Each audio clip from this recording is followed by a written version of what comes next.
My son erased us. His own parents, from his life just to marry into a wealthy family. Harold and I scrimped and saved, working odd jobs and pulling night shifts at the corner store just to get him through college. The day we boarded the long-distance bus to New York for his graduation, the moment that was supposed to be the pinnacle of his life, I got a text from an unknown number just as the bus pulled out of the station. "You really shouldn't come. Jason's afraid you'll embarrass him." I froze, stunned. I called back immediately, but the call was declined. I tried texting only to realize I'd been blocked. I grabbed Harold's phone. Same thing. The screen showing blocked felt colder than the wind blowing through the bus window. It hit us like a brick wall, leaving us speechless. So we went. Even if we were being cast aside, we needed to see the boy who once called us mom and dad with our own eyes. We searched for a while before spotting him among the sea of black gowns. He was in his cap and gown, smiling closely beside a pale, well-dressed young woman. Harold and I stood off to the side, sweat beading on our brows, saying nothing, just waiting for him to turn around. He did. And then he took the girl's hand, turned his back and walked away. We stood there, lugging bags of hometown treats, unable to run after him, watching their backs disappear into the crowd. A few minutes later the girl came back.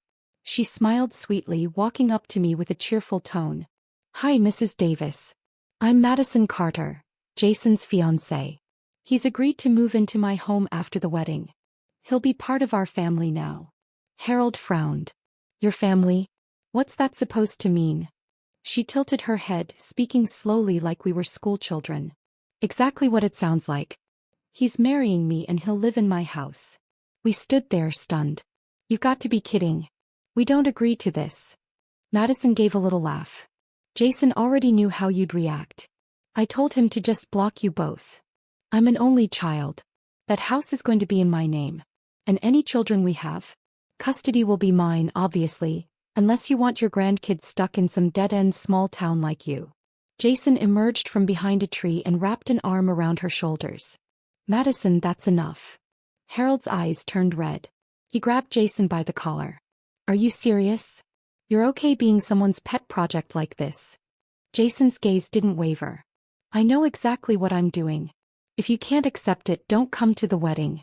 I wasn't planning on sending you an invite anyway." Madison added with a smirk. "Jason, didn't you say your dad's got a temper and your mom's health isn't great? Let's just make it simple. We'll tell people your real parents passed away." The smugness on her face was unbearable. Just moments ago I'd thought she looked like a refined young woman. Now she just looked cheap. Harold lost it and slapped Jason across the face. "You've got no backbone at all." Jason just shook his head. "Dad, your ideas are ancient history." Madison clung to Jason's arm and kissed his cheek. "If you can't deal with it, don't come. We're getting married with or without you." I looked at her and asked, "Madison, don't you have parents?" She flinched, her eyes welling up instantly. "What's that supposed to mean?" Jason stepped in to shield her. "Mom, watch your tone." People were starting to stare. Jason grabbed Madison and led her away. Harold and I exchanged a look, one full of bitter disappointment. On the ride home, we sold all the local snacks we had brought for Jason at a market downtown. We didn't speak a word. 2 weeks later, the wedding happened without us. We weren't invited. We didn't go. Then around Christmas my phone rang. "Mom, can you come help with the baby? Madison just gave birth and he won't stop crying." I let out a cold laugh. Of course. When they need something, suddenly I'm family again. The call came through Joe, our neighbor. He handed me his phone, shaking his head. "Your son said your phone's off. Figured I'd swing by." I knew what that meant. Jason had us both blocked, but he kept Joe's number as a backup. Jason's voice came through on the line, skipping the pleasantries. "Mom, can you come to the city to help with the baby? Madison's exhausted. Caleb won't stop crying." I scoffed inwardly, typical. No contact for months, then suddenly we're on speed dial when they need a babysitter. But still, he was my grandson. My heart wavered. "You coming to get me?" I asked. There was silence on the other end. Then Madison took over. "Nora, I'll send a cab for you. Jason's got work, he can't leave right now." I nodded and said, "All right." As soon as the call ended, Jason lifted the block on my number. That was fast. The next day was Christmas Eve. I said goodbye to Harold at the porch. He stood there in his old work jacket watching me climb into the car, eyes rimmed red and shining.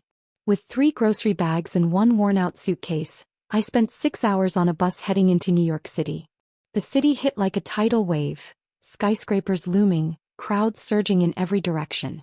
I stood outside their high-rise apartment, took a deep breath and pressed the doorbell. It creaked open.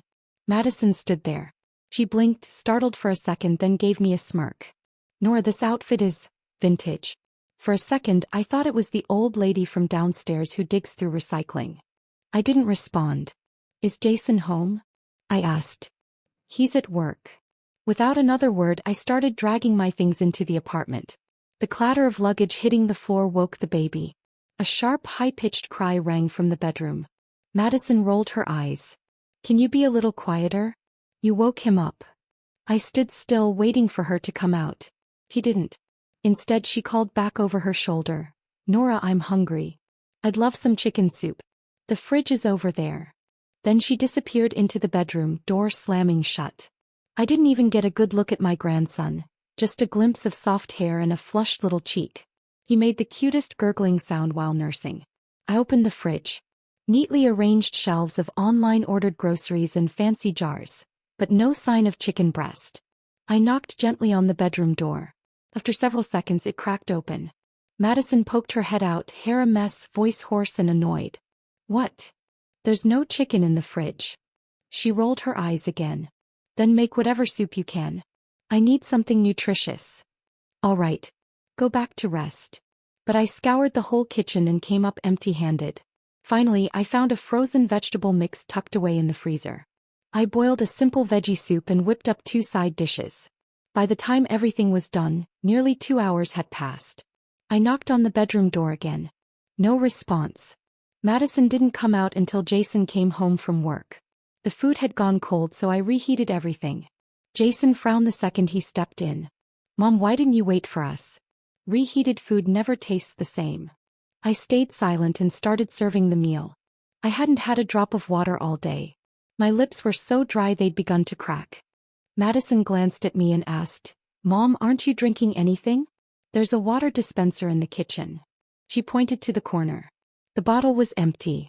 Then she reached into the cabinet and pulled out a fancy glass bottle of premium water, poured a cup and handed it to me. "We drink this filtered stuff now. It's way healthier. You probably won't be used to it though. It's not cheap." I drank the whole glass in one go. Tasted fine, but I was still thirsty. Jason noticed and handed me another bottle. "Here, Mom. Drink this for now. We'll refill the dispenser once the delivery arrives." Madison shot him a sharp look. I stared at Jason's hands, clean, manicured. And just like that, I felt disoriented. Back in his sophomore year, his spending had exploded, burning through over $1,000 a week like it was nothing. Jobs were scarce. Harold and I were both over 50. The only work we could get was hard labor. I worked night shifts at a convenience store. Harold worked part-time at an auto shop without benefits. We lived on stale bread and stretched every penny. Our lives were like old plastic bags, crumpled, worthless to others, but we couldn't bring ourselves to throw them away. We were strapped, barely holding it together. Harold picked up odd cleaning gigs while I stocked shelves and manned the register at a 24-hour gas station. At best, a full night's work brought in a couple $100, just enough to keep Jason fed at college. Most days there wasn't even work to find. Sometimes Harold would sit on the garage steps all afternoon not saying a word, just waiting for someone to call about a job that never came. My thoughts snapped back to the present as Jason urged me again to drink water. I shook my head. He sighed, "Okay, Mom. Don't if you don't want to." Then Madison came into the kitchen and spotted dinner on the table. Her face immediately twisted in disgust. He pouted like a child. "Mom, didn't we agree on chicken soup? This is vegetable." "I hate vegetables." I pointed to the fridge. "You'd have to give me the chicken yourself. I couldn't find any." She groaned, picked up the bowl, sniffed it, took one tiny sip and immediately spat it back. "What the hell is this? It's disgusting." Jason rushed over, wrapping an arm around her and handing her a tissue. "Babe, don't eat it. No one's making you." Madison looked heartbroken, lips trembling. "But it's Mom's effort. I didn't want to waste it." I said nothing. I finished my own plate and walked silently to my room without reacting to their complaints. The next morning I got up at 7 like always, fried some eggs, sliced fruit, made oatmeal. Jason ate and headed off to work. I waited until exactly 9 o'clock before knocking on Madison's bedroom door. But I hadn't even knocked twice when Caleb's wail erupted from inside, sharp and relentless like a fire alarm. I knocked faster. It took another 10 minutes of steady knocking before the door finally creaked open, just in time for a pillow to fly straight at my face, nearly catching me on the nose. "Can you stop causing chaos first thing in the morning? I'm losing my mind." Ignoring her tantrum, I rushed in and scooped up Caleb, who was red-faced and screaming. I bounced him gently, patting his back in rhythm. But he only screamed louder. I peeled back his diaper and immediately understood why. Overflowing, leaking at the edges. Where are Caleb's diapers? Madison had retreated to a corner, holding her nose. "Keep him away from me, he stinks." I stared her down without saying a word. Only then did she half-heartedly rummage through the drawers. 10 minutes later, still nothing. I lost it.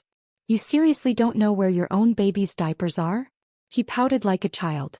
"Jason usually keeps them near the bed. I was just too tired last night and forgot." A vein throbbed at my temple. "Then call him and ask." "Now." Tears welled in her eyes as if I'd just kicked her dog. "Why are you being so mean to me? This is my first time being a mom. How am I supposed to know everything?" I gave up trying to reason with her.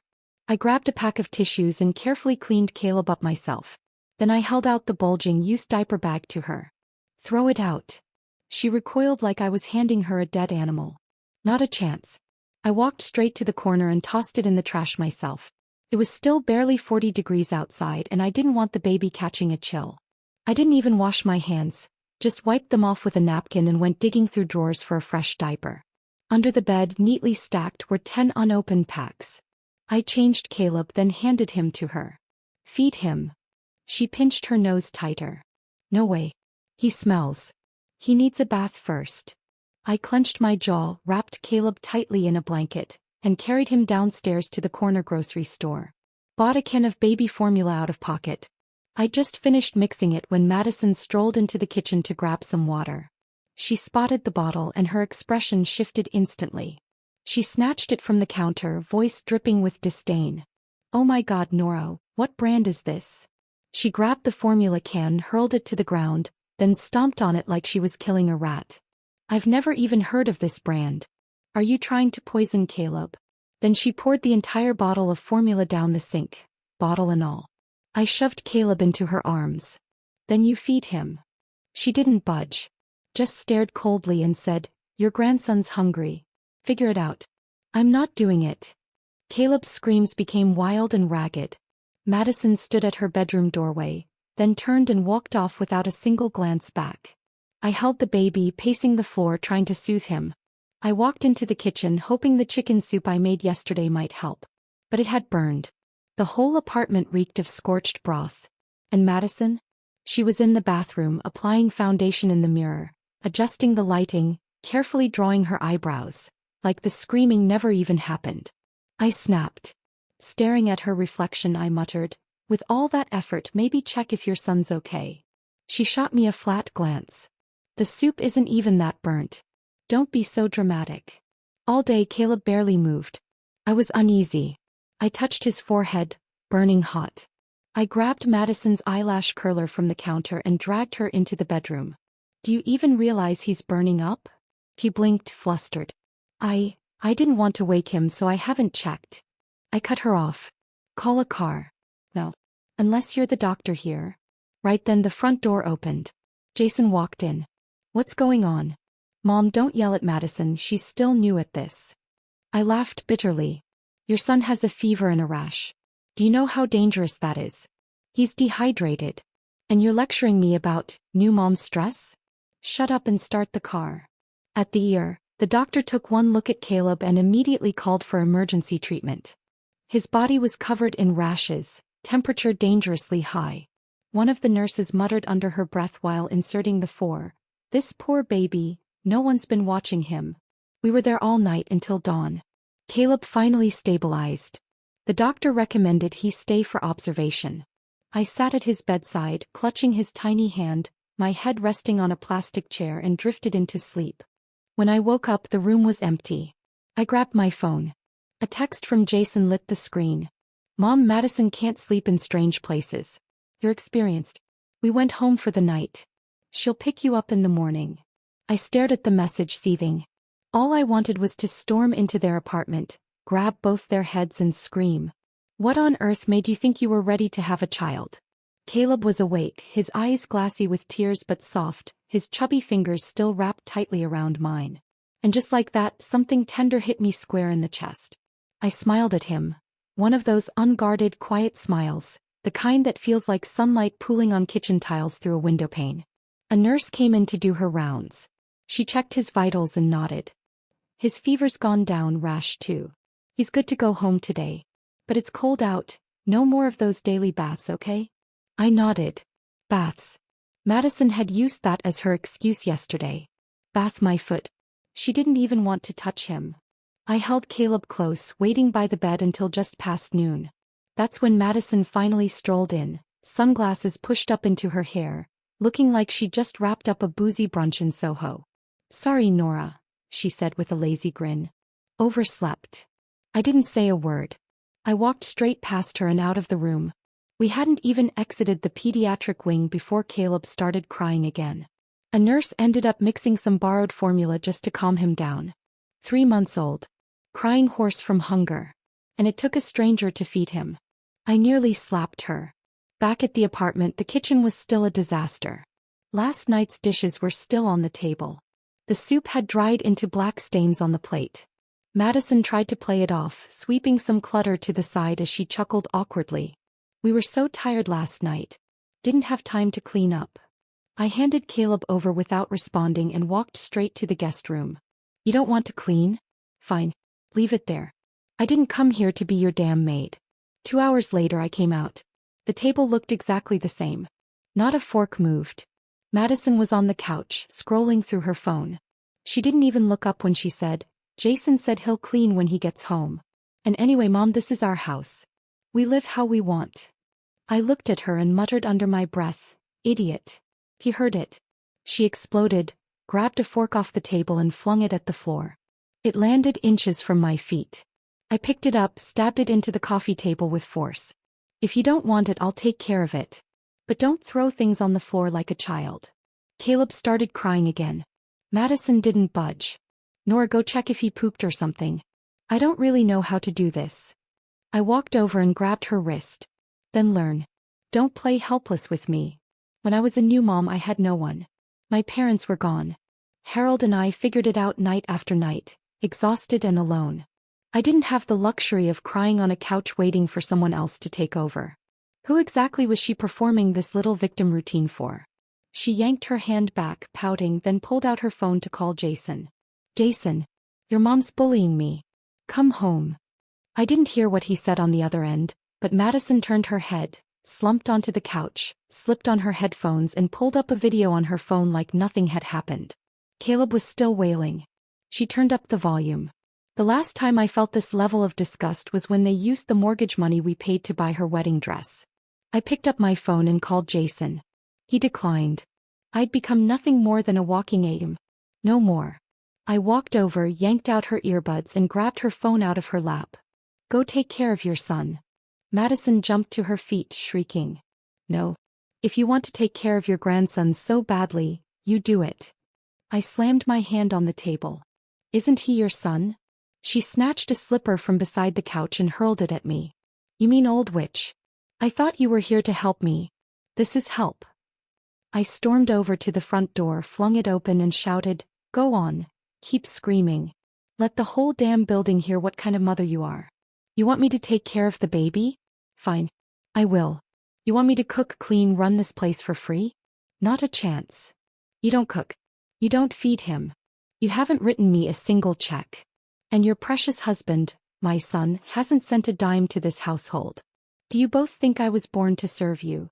Madison charged forward, slammed the door shut with her shoulder, then collapsed onto the floor, screaming and clutching her head. "I don't care anymore. I'm done. I don't want to be a mom. You can't make me do this." I laughed bitterly. Walked up and grabbed her arm. Then why did you have him? No one forced you to give birth and dump him on someone else. He kicked her legs in the air like a toddler mid-tantrum.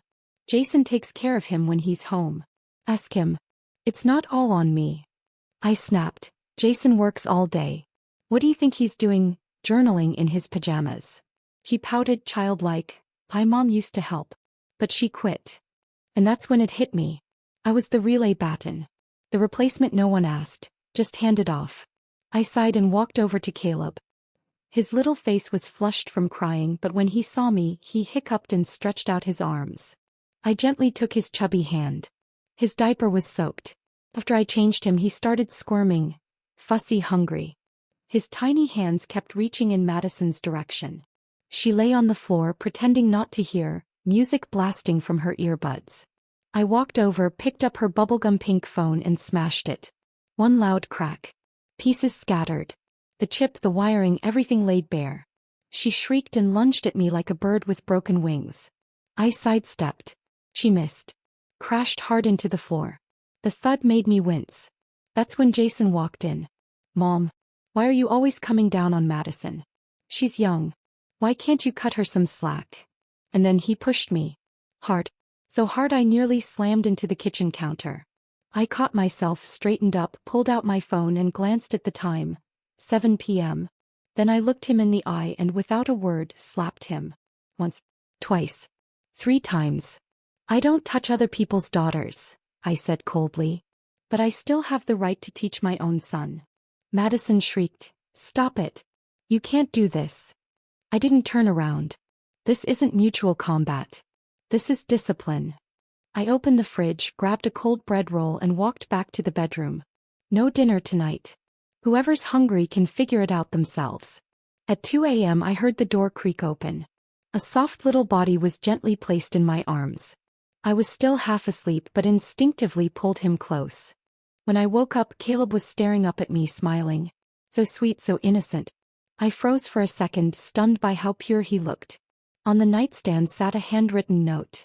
Jason's handwriting. By the time you read this, we'll be in Miami. Just a 2-day trip. Don't worry, I bought Caleb's formula. It's on the dining table. No need to worry. Jason. I took a photo of the note and sent it to Harold. No caption. Jason and Madison had ditched their infant son and gone on vacation. They think they can just walk away? Not on my watch. I stood in the kitchen, shaking formula into a bottle, muttering under my breath. They want to play the carefree parents? Not happening. That evening, Harold arrived, lugging bags full of groceries. Dry-cured ham, nuts, string cheese, and my favorite, salted cashews. He was drenched in sweat, breathless as he set everything on the counter. I poured him a warm glass of milk and set it by his hand. He looked at me, eyes tired, but said nothing. Just drank. Remember how Jason looked when he was on formula? I asked. Of course I remember, he sighed. Back then, one can was $25 and I barely made $2,000 a month. I nodded quietly. He went through 4, sometimes 5 cans a month. We couldn't even afford meat. Harold looked out the window. His voice dropped. I was working heavy construction. One time I almost fell off the top floor. If Tom hadn't grabbed me, he shook his head, I probably wouldn't be here. I reached over and held his hand. The wind rustled the branches outside. Pale sunlight scattered across the floor in broken patches. Then Caleb let out a soft coo from the nursery. He was in the crib, reaching up with tiny fists, smacking his lips, hungry again. I stood and went to mix his formula. Harold stood beside me for a while. Then, in a low voice, said, We worked like dogs all those years. Not for luxury, just hoping he'd remember we did our best. I paused, didn't turn around. Just swirled the bottle gently in warm water. He's hungry, I said and gave him half a bottle. He sucked at the bottle greedily with little grunts, like a thirsty animal sipping at a pond, tiny, desperate gulps of comfort. Sometimes I wished he could stay this small forever. Protected from the ugliness of the world. In a strange way, having him around softened the disappointment Jason left behind. And Madison, despite all her nonsense, I couldn't help but wonder if Harold and I could somehow fix this mess. 2 days later, I sent Jason a message asking when they'd be back. Walked. That notification, cold and final, hit me harder than I expected. I blinked, then felt tears drop fast and hot. Harold walked in, saw me, and wrapped me in his arms. "Don't cry, sweetheart. You've still got me. As for Jason, pretend he was never your son. You should block him too." I sniffled, nodded, and pulled out my phone. Walked. As my finger tapped the screen, my mind filled with flashes of Jason's childhood. His bright baby smile. The first time he stood. His first award. Singing off-key in the living room. All those memories, sweet, bitter, loud, quiet. Gone. I collapsed sobbing in Harold's arms, so hard I couldn't breathe. My vision went black and I fainted. Harold panicked. He kept patting my back, whispering, "I'm right here, Nora. I'm here. Always." 2 days later, Jason and Madison finally returned. She waltzed in wearing a beige maxi dress, oversized sunglasses that swallowed half her face, and heels that clicked like she was walking a runway. Jason followed, stretching his sore muscles, but his face was glowing with vacation color. Me. I looked like I'd aged 10 years. Dark circles, deepened lines, hair an unbrushed mess. The moment they walked through the door, I handed Caleb straight to Madison without a word. Harold cleared his throat and put on his friendliest smile. "Long trip, huh? Let me get you two some water." Jason gulped his down. Madison took a sip, winced, but forced it down with a tight smile. Harold patted her shoulder. "You both must be exhausted. We'll take Caleb out for some fresh air." "Sweetheart, let's go." I followed, casually slinging a fully packed diaper bag over my shoulder. Formula bottles, wipes, you name it. We strolled the community garden, drank our coffee in the sun, and didn't come back until nearly noon. When we returned, Jason and Madison were sprawled on the couch, barely upright. Jason rasped, "Mom, could you bring me a glass of water?"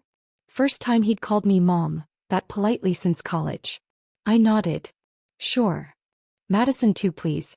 She prefers it at 95 degrees. Pink mug only. No paper cups." I raised an eyebrow. In the kitchen, I pulled 2 enamel bowls from the back of the cabinet, poured in some cold milk, and brought them out. "Here you go," I said, setting the bowls down. Jason took one sip, grimaced, and stared at the bowl. "Mom, I asked for water, not this." Still clipping my nails, I replied flatly, "Take it or leave it. I'm not in the mood today. If you want me to work, start paying me." He stared at me, slack-jawed, like he'd just realized the tame house cat had turned into a lion. I got up and returned to the kitchen. Glanced back. Both bowls were empty. Hunger has a way of making anything taste edible. The past few days, Harold had taken Caleb around the neighborhood like a tiny celebrity. Thanks to the snack bags I'd pre-packed, the neighbors loved him. Meanwhile, Jason and Madison looked like ghosts the next morning. Apparently food poisoning. They spent most of the day curled up, popping antacids. I was running on fumes, but Harold had the genius idea of setting a 1 a.m. alarm to slip Caleb back into their bed. "We need some private time," he declared. "If you won't pay your parent, you'll do it yourselves. We're going home tomorrow." He even gave them a friendly send-off. "Take care of those delicate stomachs. Eat light." I watched him as he walked away, and I swear, I loved that man even more in that moment. Jason caved. Took Madison's phone and transferred $6,000 to Harold. "Dad, I swear I can't move. Please talk to Mom." Harold strutted back into the apartment with Caleb and gave me a cheeky eyebrow raise. I gave him a thumbs up. "You're incredible." He grinned so wide his ears nearly twitched. "Tomorrow we're going to your favorite restaurant." The next morning we set out with Caleb. Madison blocked the door, refusing to hand over the keys. "I'll be home all day. I'll open the door for you later." I didn't trust her for a second. Packed extra diapers and 3 days' worth of formula, just in case she disappeared. I carried Caleb's bag. Harold carried Caleb. One each, and off we went, full of optimism. The restaurant smelled divine. I was drooling before we even sat down. We ate until we were sweating. Changed Caleb in a public restroom. Picked up groceries on the way back. By the time we got home, it was 8 p.m. Door locked. We rang the bell. 10 times. No answer. Just as I was about to try again, our neighbor cracked open her door. "Come on in. I think they went out." We waited until 11. Then Harold glanced at me and called a locksmith. Thunk. The door popped open. He installed a brand new lock right after. They don't treat us like family, so why should we? Once Caleb was asleep, we acted like nothing had happened and crawled into bed. At midnight, there was furious knocking and pounding at the door. I was feeding Caleb and didn't even flinch. Went right back to sleep. At 7 a.m. I opened the door. No one was there. They'd vanished, probably off to a hotel. Later, my Green Bubble app pinged with new friend requests. Jason. Then Madison. I clicked through each one. Walked. Just like they'd done to me. That night, the doorbell rang. Jason stood there holding a box of blue cheese. Mom, I brought your favorite, blue cheese. Thought you might want something bold. He even bowed his head in apology, trying hard to be sweet. You always said you liked the strong flavors. I took the box and passed it to Harold to unwrap. He peeked inside and groaned. I'm not touching that stuff. Jason picked up the knife and, with ease, sliced through the wedge of blue cheese, handing me a piece like it was some sacred offering. Madison leaned in too, snatching a piece and tossing it into her mouth before I could say a word. I smiled. If you're going to eat it, pay up. This is a gift from my son after all. The second I mentioned money, Madison's tears came on cue, like water from a busted pipe. I don't have money. I'm pregnant and unemployed. Where am I supposed to get money? I didn't flinch. I reached out and pinched the soft roll of flesh at her waist, my voice steadier than her weepy act. Didn't you claim to be rich? Cut the performance. Do I look stupid to you? Sensing trouble, Harold swooped in like a middle-aged peacemaker, cradling the cheese like it was a newborn puppy. Nora, please have some respect for Madison. We all love you, that's why we're here. He even dabbed at his eye with the edge of his sleeve, half pantomime, half genuine. The whole act was so ridiculous it nearly made me laugh through my tears. Jason stood there with a twitching jaw, visibly holding back whatever he wanted to scream, but he didn't say a word. By the next day, the whole building was buzzing with the news. No one could believe it. Jason Davis, the infamous son who vanished after college, had finally shown some manners. He'd even visited his parents. Madison was being praised as a considerate daughter-in-law by the neighborhood grapevine. But Jason's face looked like it was carved from wet clay, heavy, gray, and unchanging. Harold, on the other hand, embraced the role like he was born for it. He walked around the community garden, clutching his arm like a war veteran, telling anyone who'd listen, "We raised Jason through hell and high water, and this is how he thanks us?" He raised his hand to his own father. Then he'd point to a faint red bump, clearly a mosquito bite, and say, "See? That's where he hit me." His drama was so convincing, even the gossipy neighbor ladies were left speechless. Within 3 days, Jason's image around the block had flipped like a bad pancake. That's him, Davis's son. The one who disowned his parents for some rich girl. Didn't even invite them to his wedding. Threw some extravagant party without them. Then turned right back around and begged them to babysit the kid once the baby came. And the wife? Can't cook, won't hold the baby, just complains all day. Poor Mrs. Davis, slaving away in her 60s like it's her job to serve them. The whispers only grew louder. One afternoon, Jason's old high school advisor dropped by and casually remarked, "Your son's doing well, huh? Engineering job like that, he probably pulls in 10 grand a month." Turns out this apartment, bought after he graduated. Madison's family put up the down payment. Her name's the only one on the deed, but Jason's been the one covering the mortgage.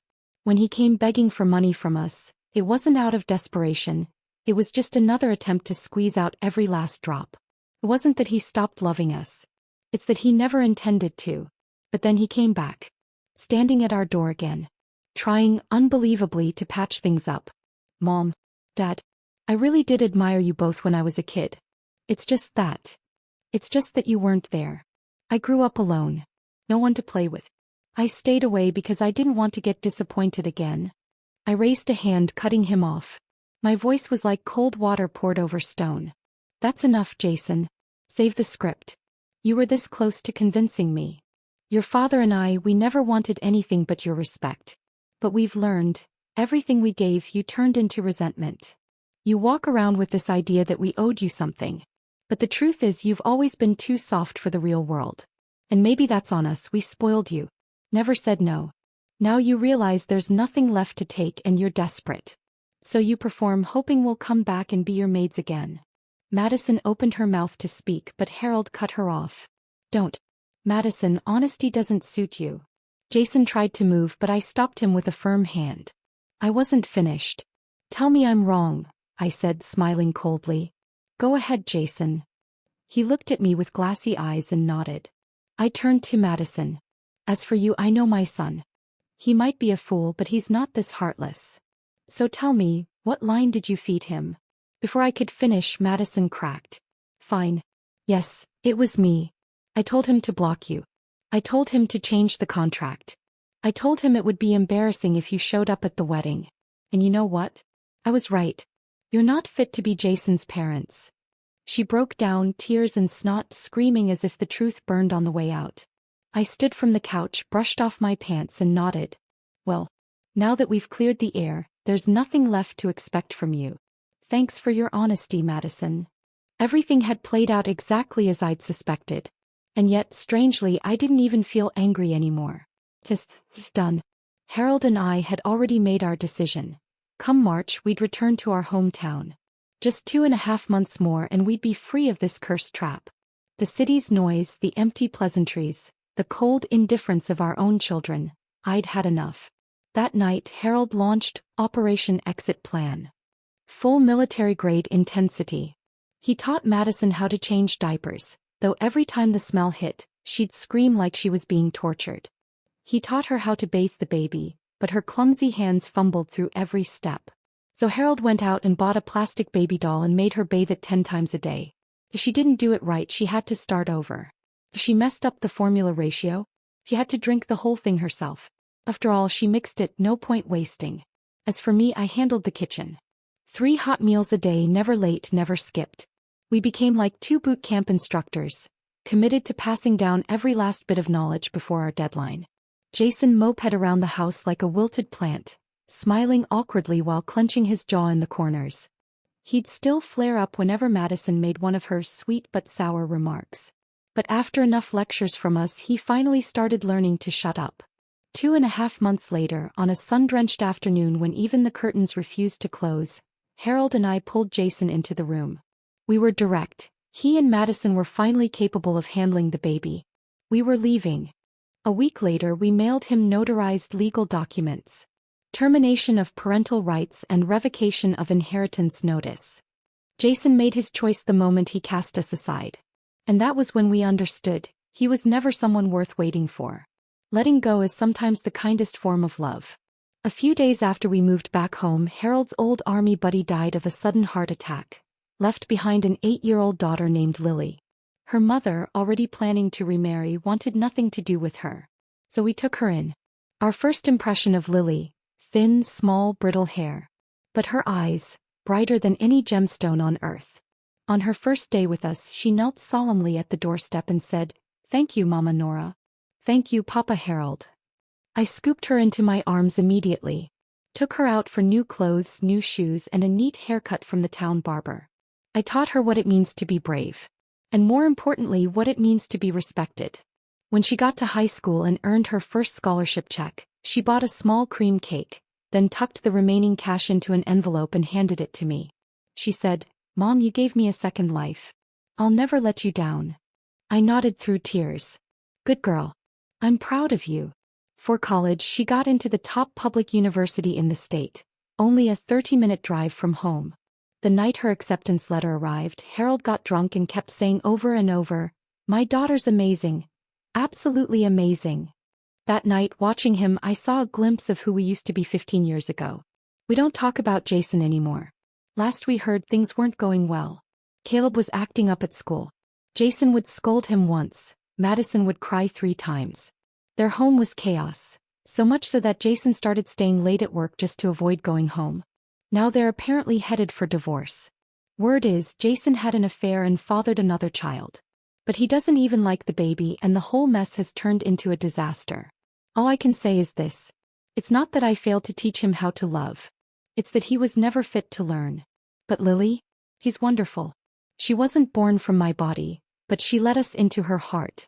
Jason was born of my flesh, but not once did he ever call me Mom and mean it. Some children are just born wild. No matter how much you feed them, they'll always bite the hand that raised them. Me? I let go a long time ago.